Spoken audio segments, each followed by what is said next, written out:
The slab cracked before anyone breathed. Bottles scattered, water bursting across hot concrete. The old man dropped to his knees, hand to his ribs, the echo of laughter chasing him down the sidewalk. "Move when you see power," one bodyguard said. Santos didn't fight back. He bent to pick up the bottles, whispering, "I'm sorry. Please." Another boot sent the cooler flying. Plastic cracked. A bottle rolled beneath a tire and exploded. The street froze. Then a chair scraped from a nearby diner. 4 men looked up from their coffee.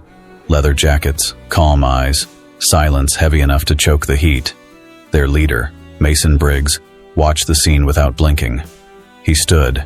The guard raised his hand again. "Don't," Mason said. The word carried farther than the slap. The guard turned, sunglasses reflecting 4 shadows walking closer. "You step back," he barked. Mason's tone stayed level. "Pick up the cooler." The guard smirked, lips wet with arrogance. "You think your jackets scare me?" Mason tilted his head. "No, manners do." The other guards laughed.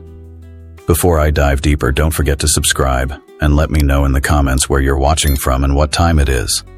Behind the tinted SUV window, the politician kept talking on his phone, half smile alive, unaware his reputation had 30 seconds left to breathe.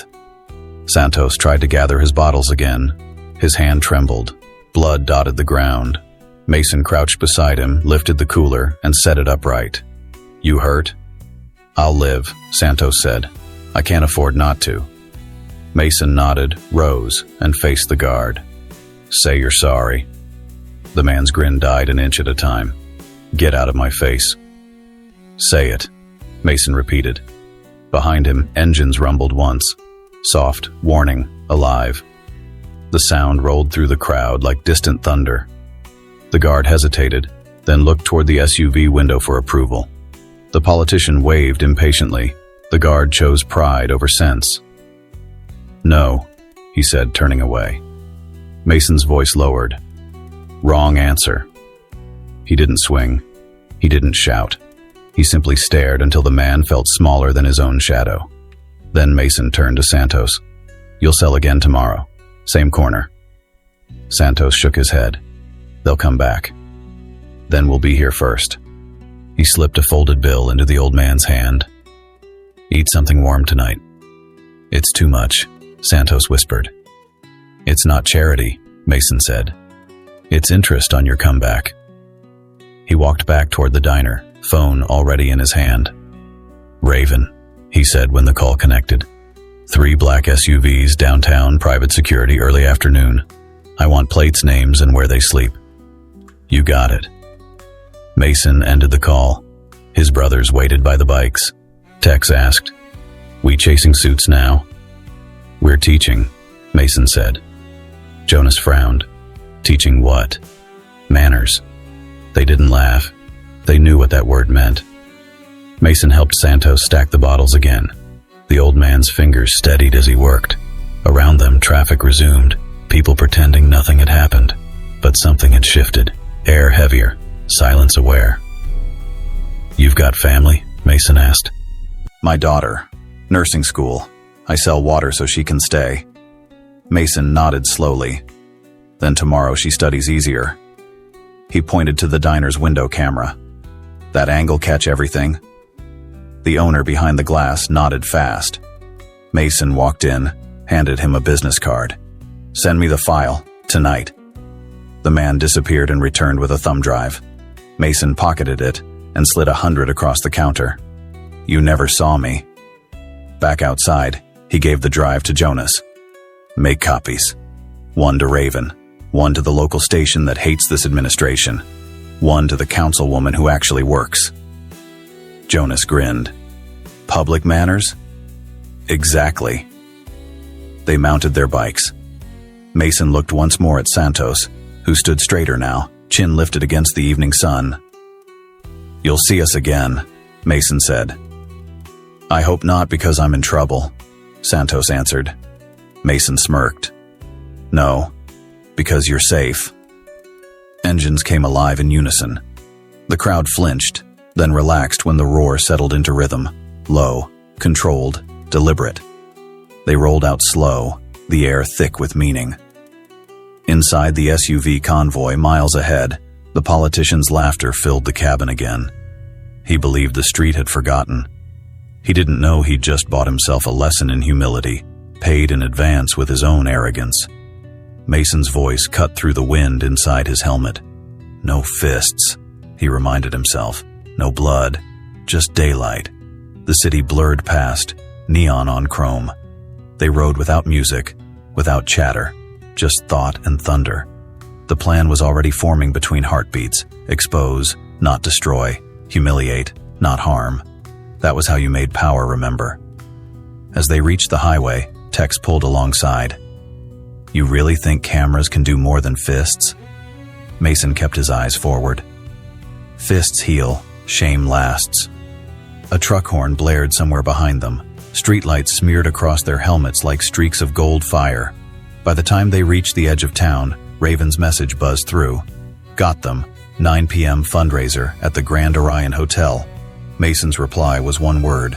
Perfect. He eased off the throttle, the pack following his lead.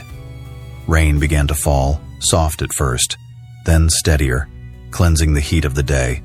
Mason spoke again, voice low enough only his brothers heard through the comms. We ride quiet till we get there. No patches, no talk. We show up, stand still, and let the truth make noise. Jonas chuckled.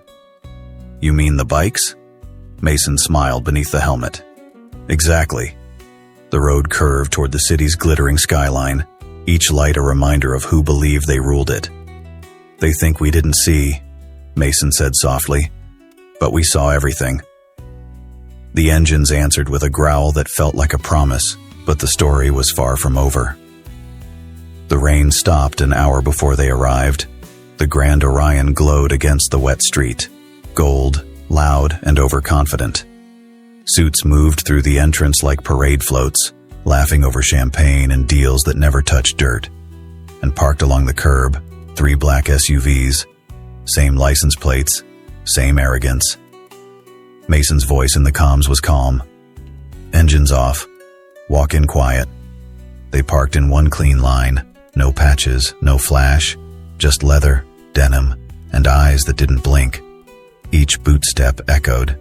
People turned, security straightened. The moment the doors opened, every conversation inside bent toward the sound of boots on marble. The first guard saw them. His smile cracked. He whispered into a mic. The second guard reached under his jacket. Too slow. Mason was already there, holding a brown envelope against his chest like it was scripture. You can't be here, the guard said. Mason's reply was soft. We already are. The guard's partner stepped closer. Back off. Mason looked past them to the mirrored lobby. Tell your boss he left something on the street. What? Mason held up the envelope. His reputation. Inside the ballroom, laughter died as the bikers entered. Cameras from curious guests turned their way, small flashes like lightning before a storm. The politician's head lifted. Confusion, then recognition. His hand froze mid-handshake. Mason stopped 10 feet from him and set the envelope on a white-clothed table. You'll want to open that before dessert. The politician hesitated, then nodded to a guard. The man tore it open. Photos spilled across linen, Santos on the pavement, blood on his lip, those same guards' faces caught in frozen cruelty. The room gasped. Mason didn't move. I told you to pick up the cooler, he said quietly. You didn't listen. The politician's voice quavered. Who are you? People who were watching, Mason said. Reporters outside the ballroom door were already filming. Word had spread faster than security could contain it. The guard lunged, grabbing Mason's shoulder. Mistake. In one motion, Mason stepped aside, redirecting him into a buffet table. No punch, no strike, just control. The man hit silverware, and silence. Mason crouched, lifted one of the fallen spoons, set it neatly back. See? Manners. Laughter broke from somewhere in the crowd, nervous, electric. The politician tried to regain footing. You're threatening me in public? No, Mason said. Public is saving you. Without them, this would have gone worse. He motioned toward the ballroom windows. Outside, engines idled in a single line, 40 Harleys gleaming beneath streetlights. Headlights pulsed like a heartbeat. Mason turned to the politician. You hit one old man. You bruised a city. We're here to remind you. Both can heal. At that cue, the main doors opened again. A small car stopped at the curb. Santos stepped out, chest straight, wearing a plain black vest with white letters across the back. Protected by the road. The crowd shifted to see. Cameras clicked like rain. Mason walked to meet him halfway. You ready? Santos nodded. I owe no one fear. They entered together. Every flashbulb found them. Santos faced the politician. You said the road was yours, he said, voice steady. You were wrong. Applause spread slowly, then all at once. Reporters shoved closer. Guards stepped back. Mason leaned toward the podium mic. We're not here for a fight. Just a correction. He pointed at the guards. You remember this man's face before you close your eyes tonight, because tomorrow, everyone else will. Outside, the engines revved once, synchronized thunder that shook the chandeliers. The cameras caught it. The internet was already feasting. The politician's mask broke. This isn't over, he spat. Mason smiled faintly. You're right about that. He turned toward the door. On his way out, he dropped a card on the podium. Plain, no logo, just 4 words handwritten in ink. Respect earned, not bought. The crowd parted as he walked. No one dared block him. The line of bikers outside waited, helmets gleaming under streetlight. Mason gave a small nod. Engines rose again, louder now, unified, relentless. The sound filled the block, bounced off glass towers, rolled through open windows and into the living rooms of people who'd felt invisible their whole lives. A working man's roar, a warning wrapped in harmony. Inside, the politician stood frozen among reporters. Someone yelled a question about violence. Mason stopped at the doorway, looked back and said, We didn't raise a hand. We raised awareness. Then he walked out into the rain that had started again. The cameras followed, catching the moment the convoy moved off. Slow, disciplined, beautiful in its restraint. Half a mile away, they pulled beneath an overpass. Mason cut his engine. Rain ticked against steel.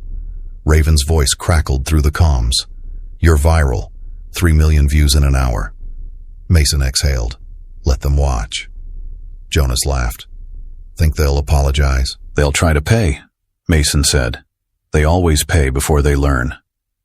He looked toward the dark skyline, light smearing through rain. This isn't revenge. This is reputation repair. Tex smirked.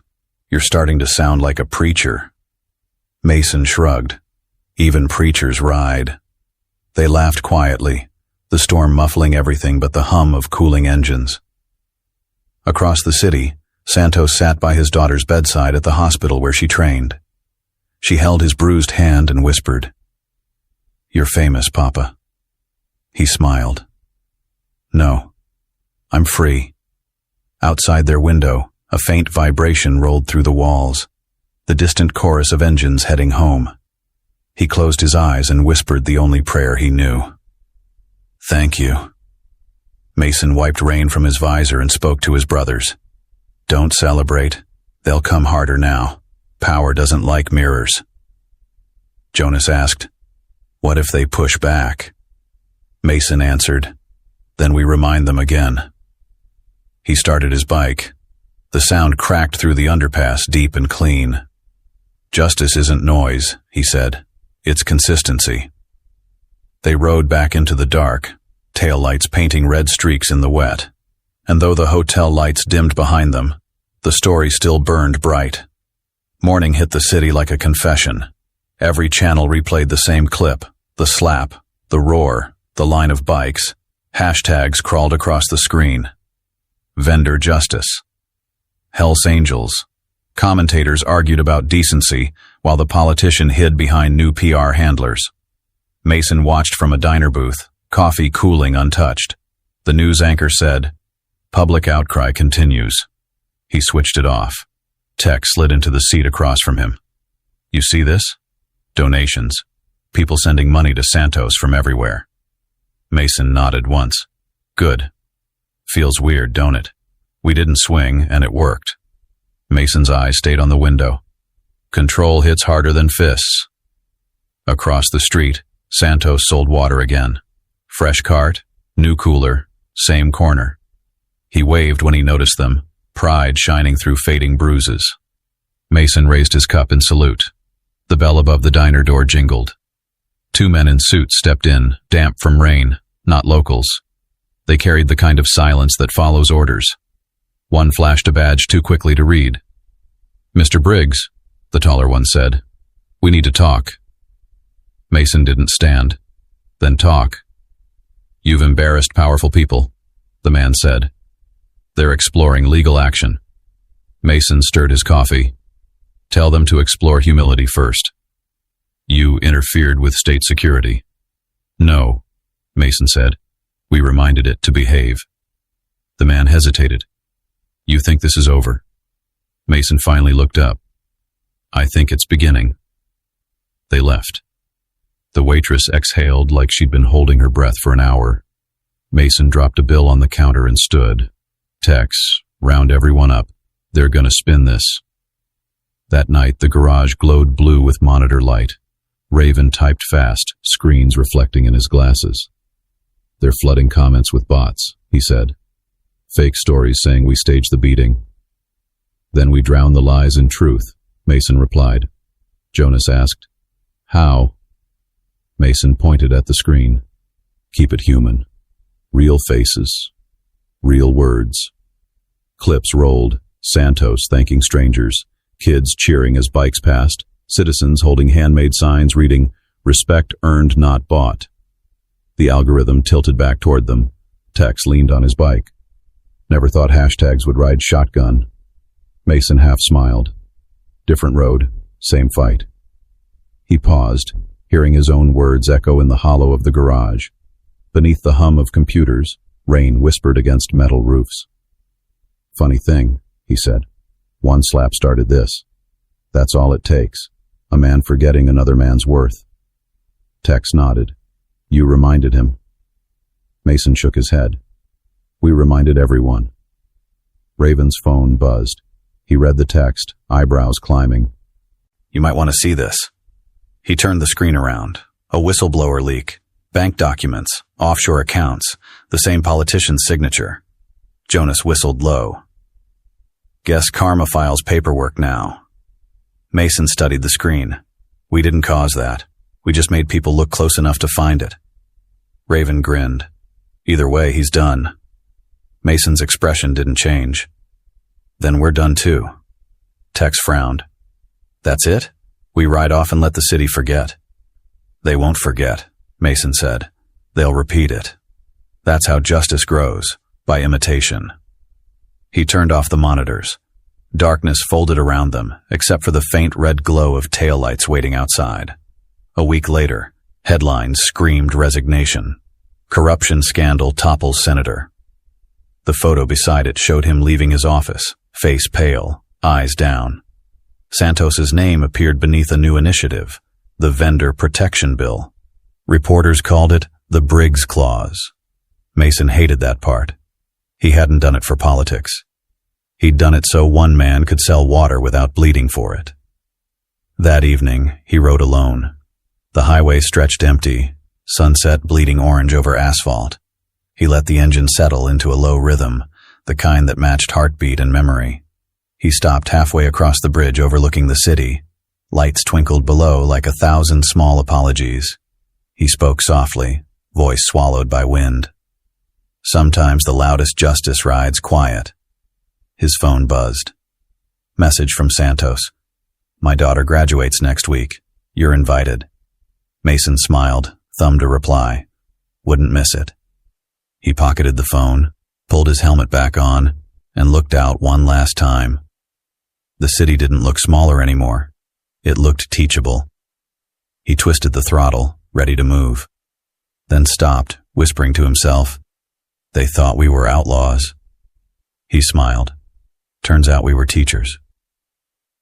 The following night, the crew met at the diner for the first time without tension. No cameras, no whispers, just coffee, laughter, and road stories.